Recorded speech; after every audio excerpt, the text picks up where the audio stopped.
afternoon, ladies and gentlemen. Welcome to yet another episode of Rendezvous with Anza Saqib on CxO Global TV.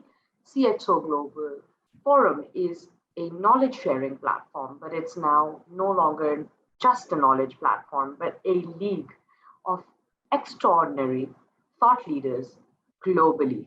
They're those domain experts, those movers and shakers, those unique individuals that have brought about a considerable amount of difference in the fields that they're working in.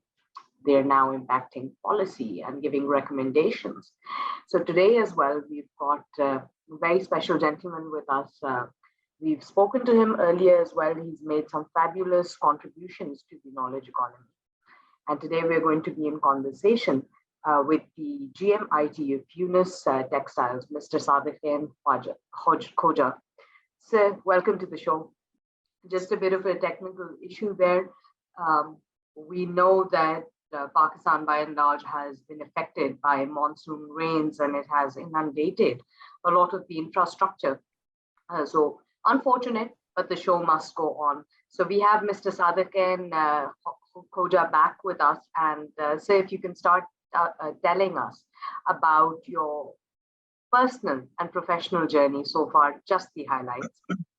Okay, so thank you very much for inviting me. So I did my, I did my computer engineering from Pakistan. Started my career way back in 1994 with Habib Group as a programmer. Back on these days, working on those mainframe systems.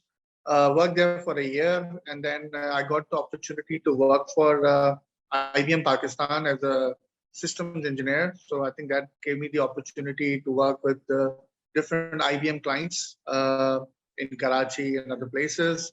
I worked nearly there for 2 years, and I got the opportunity to get into Shell, which was a global oil company, which took over in Pakistan at that time. So starting from 1996 till 2017, I did different roles. Started with data management, then went into IT operations, then went into project and program management, service delivery, different roles across globe also. I did some regional roles. I worked in Pakistan till 2010. Then I moved to Dubai for a project in Iraq, where I actually spent 7 years while working in the Middle East. So I helped set up one of the largest infrastructure and IT landscape for one of the largest oil fields in the world.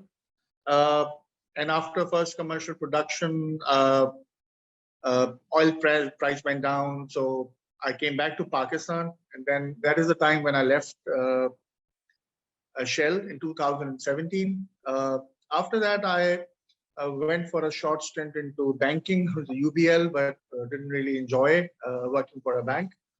And then I was a CIO for a Scottish oil company called Enquest Petroleum. Again, I moved to Dubai and then worked there for a year between Aberdeen and Kuala Lumpur. Came back to Pakistan during the COVID times, and then I joined Lucky Group. So the company I'm currently in, Yunus Textile, is actually part of Yunus Brothers Group, which is the Lucky Holdings.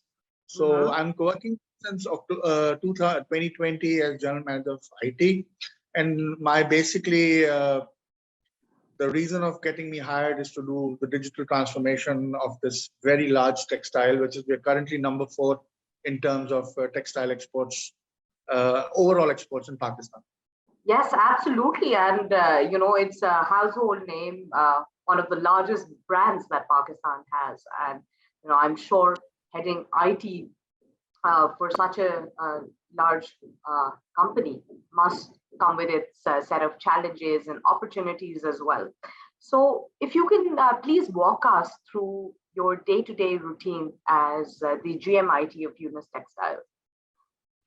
So the day usually starts reviewing the operational KPIs, how things are on the ground. So in terms of applications, infrastructure, data, dashboards, how things are. Are there any escalations or issues in the morning with the team?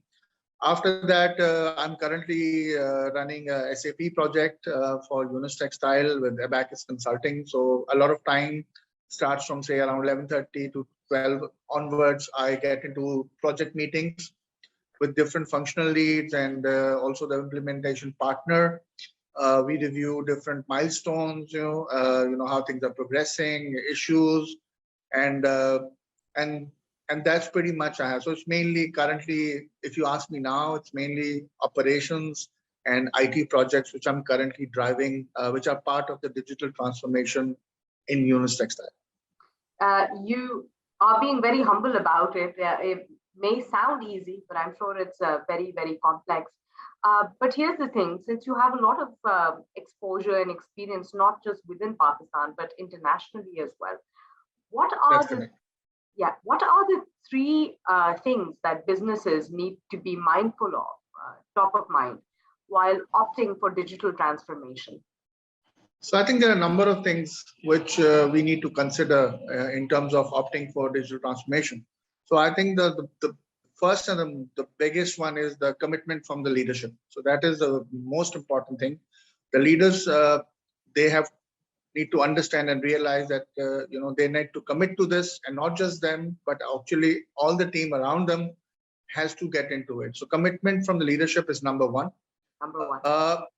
Yes. Number two is the engagement of staff, so employee engagement. So basically, the employees need to be made aware that this is a journey where we are heading, and they need to be part of it. They have an active role in it. So everyone needs to have uh, a role in it, and that role needs to be explained to them clearly as part of kind of a change and engage kind of an exercise. The third one is, which is very important in terms of digital transformation, is a review and fulfillment of the skill gaps. So in any organization, especially where you have a lot of legacy, especially like textile, you need to review your team members and the staff, and you can do it with the help of HR to see how the skills are with your existing employees in terms of taking them towards a digital transformation journey. So they need to be upskilled, and then there needs to be an assessment of their competences, and to see what training requirements do they have. Are there any behavioral trainings needed? Are there any technical trainings needed for them to to upskill their competences? And I think that way you can do that. Couple of others are there also, is that in order to opt for it, you need to do a kind of a litmus test, what you call as a small pilot, to see, is the organization really ready for a digital transformation? So that might help, get you kind of the flavor of how the organization is. And another thing is that the technology which you choose, it's very important, should not have any constraints. So, any solution or any architecture which you're taking should be scalable and should be, ready to take on what you're heading for. So these are like 4 or 5 key things which you need. You've definitely explained them very well, sir. But here's an interesting point. You mentioned that you often need to take the HR on board, and we've seen this with most of these legacy companies, like you rightly pointed, even with big banks or family-owned businesses. At the C levels, you usually have obviously not even millennials, but much of the older generation, including fathers and grandfathers, and they're not digital natives. How receptive have you found them in terms of the transformation or the changes that you try to implement? So the good thing which I got lucky is that my CEO is a 26-year-old person who just a couple of years back came back from the US. He's very tech savvy. He wants to do things in a digital way. So I understand that at C level you have very senior people, but since he is fully committed, and as part of and transformation, other group companies like Lucky Cement and ICI and Kia and all these larger companies, they have seen the benefits of doing the digital transformation. So I think selling it to him and to people wasn't that difficult, And I guess any company going through current times has to transform all the organizational landscape into a digital workspace. And that has become very important. So luckily for me, I have full support from my leadership, and that really helps. It makes one wonder whether or not it is the right time to be bringing in more and more young people into the workforce, and especially post-COVID, we realized the importance of digital transformation. Um, Having said that, now one of the key components of digital transformation is better decision making, and a lot of times it is said that it can lead to profitability, efficiency, etc. But what I want to understand here today is how can businesses improve decision making through data driven insights? So I think that now has become very important. So as you know, that data is now the most important and the most critical asset across. It's not oil, it's not gold, it's actually data. So there are a few key elements in order to make data-driven decisions, which we need to consider in order to make your organization a data-driven kind of an organization. Sorry to cut you off, but before you carry on there, I'd just like to also encourage you to shed some light on the fact that whenever we are talking about data-driven decision making, it's perceived to be very common within, let's say, the IT or the banking sector.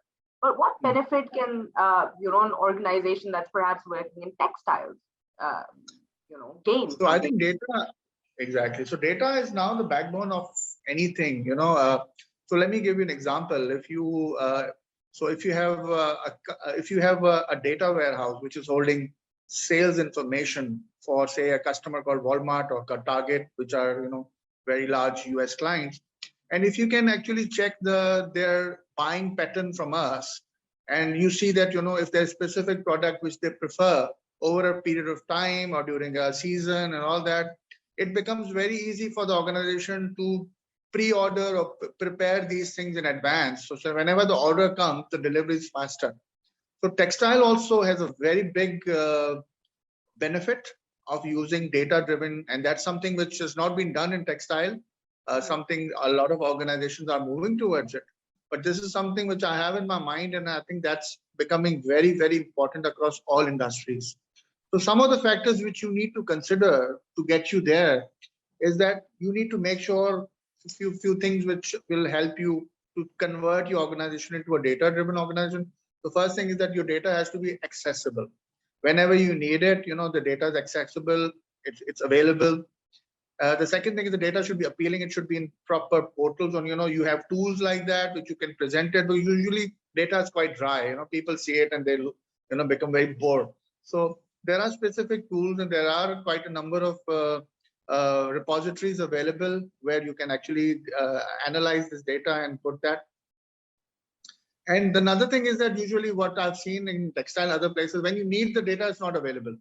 You need to prepare it, or you need to massage it, so that availability is a very critical element. When you need it, it's readily available and you can just pull it and use it. Now, a couple of other factors which are very important is that applicability of data. So you should know that if you're getting some data out for a purpose or for a trend analysis or some decision making, you should know its applicability. Where are you going to use it? You need to know that. So that has to be very clear.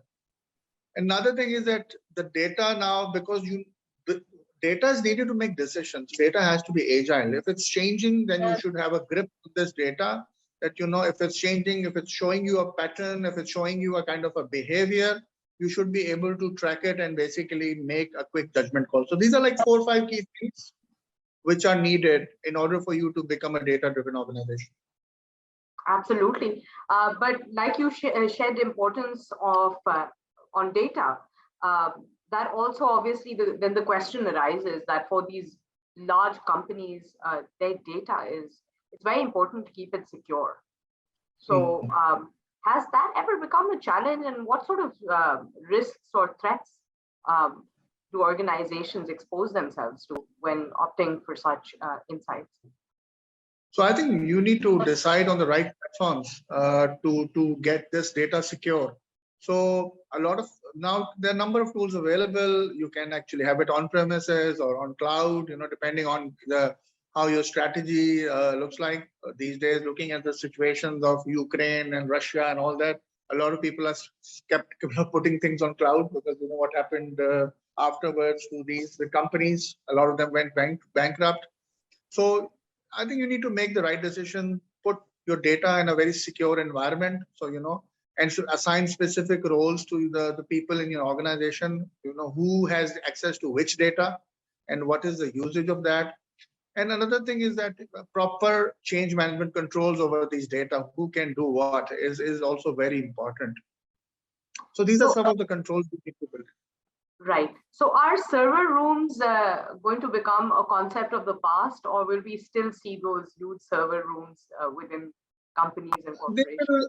They will not become the past in Pakistan. You see, Pakistan is currently sitting in a very delicate kind of a situation because, the thing is this, none of the global operators like Microsoft, Google, and Amazon have local data centers. So another question is the people ask, is your data really secure? So my approach would be to, put critical data, which is your core business data on premises, and non-critical data like, HR and, finance type things, which are just numbers. You can move them to cloud. So I think you can go for a hybrid approach. I will not keep all my eggs in one basket. I will just divide them just to be on the safe side. Brilliant. So let's move a little bit away from your professional life into a bit about your personal life. So, it's been, mashallah, quite a journey for you. But can you narrate one incident in your life which perhaps helped shape up the professional that you are today? So I think that happened way back when I was working for IBM, and I was actually asked by one of my my colleague, to manage a customer who was a government customer, and it was income tax. And at the time of when they were putting income tax returns, the system crashed. So since he was, yes. So at that time it was, so he was traveling, he was not available. So he actually asked me to look into it. So I got in touch with one of the hardware guys. So when I went and I met the income tax commissioner, he said, you have only 6 hours. And if you don't fix it, I'm going to throw it from the 9th floor income tax building down to the ground floor. So I immediately came back and I looked for some fixes, some patches, made few calls. And luckily, I got some software code, which I fixed, I think in the last 5th of the 6th hour, and the system went up. So, and that was really, when next day I was called by the CEO and they said that you've saved the reputation. So that was kind of a point where I still think, like it was 22 years ago, that gave me a real high to see, this is the profession I would love to, because, it's a commitment and a dedication that makes a lot of difference. So I think that was kind of a turning point where I say, no, I'm going to stay here and, be a techie, be an IT guy for the rest of my life. What an interesting story. So hard work, talent, or sheer luck, what would you accredit your success to? I think it's a combination of all. So luck is something which you have it, but I think nothing is possible without hard work. And talent is there, no doubt, but I have seen people who have gone fast, very fast, without doing a lot of hard work. They struggle. It's kind of a curve. It's kind of a process which you have to pass through, and you have to work. If you have to be good at it, you have to really, really work hard. And luck definitely plays a part. Talent is something, which is built into you by God. So it's a combination. But I would say that hard work is the key to success. I mean, there's no second thing for that. So if you were to give us, young or mid-career professionals like myself, if you were to give us a cheat sheet or a cheat code to it all, what would it be? So I think my message to everyone, the younger generation, is to work very hard, be very detailed. Whatever they want to excel in life, just go in the detailing, deep down, try to understand the basics, which is very important, because what I've seen now, a lot of people come and say, we know everything, but when you ask them basic questions, they become totally blank. So be very detailed, and there are certification paths across all disciplines and technologies. And if you want to really excel, take a career path. I mean, if it's infrastructure and if you're good in networking, then there is a complete Cisco certification path. Just take that. And in Cisco certification, you also have the network part and the security part. Some of the new areas where I would like younger generation to get into is cybersecurity and data, because that's where we have another third area where I'm personally struggling is SAP. We have these three areas do not have a lot of good professionals, and the market is quite saturated. So I mean, saturated means that we don't have good resources. So these three areas, and if people are listening, these are the three areas where I think Pakistan will be needing a lot of resources for in country and also to export our resources out to foreign countries as well. Right. What was the last book that you read? I'm usually not very fond of reading books. I hardly get any time. But as far as I remember, there was a novel I read, Far Pavilions. It's about, it's a very old story written for Indo-Pakistan kind of environment. I think there was a movie also made on that. Right. And speaking of movies, last show that you watched on Netflix or otherwise? I'm not very fond of movies, but I love documentaries. So, any recommendations for us today? There's one which I saw on the internet, on the Netflix, and I recommend especially the parents to go and see it. It's called Social Dilemma. It actually tells you how evil social media is. So that's something I would recommend, because it's actually for our younger generation, how social dilemma is playing with the minds of our people. Right. Thank you so much, Mr. Sadiqain Khoja. It's been an honor and a privilege once again. Please keep contributing to the knowledge economy. Before I sign off today, I have one last question to ask you. How do you feel CxO, being a part of CxO Global Forum, has benefited you? So I think it's been 2 years I've been part of this forum, and I think it has really helped me in order to grow my network, in order to gain knowledge, skills from the different peers and the different colleagues. I'm able to meet a lot of very good industry leaders who have really benefited me in terms of sharing their experiences, sharing their knowledge. So I think CxO Global is doing a great job in bringing them all united, and I think it needs to grow at a higher level, because I still know a few people who are not part of it. And I have actually recommended them to become part of it.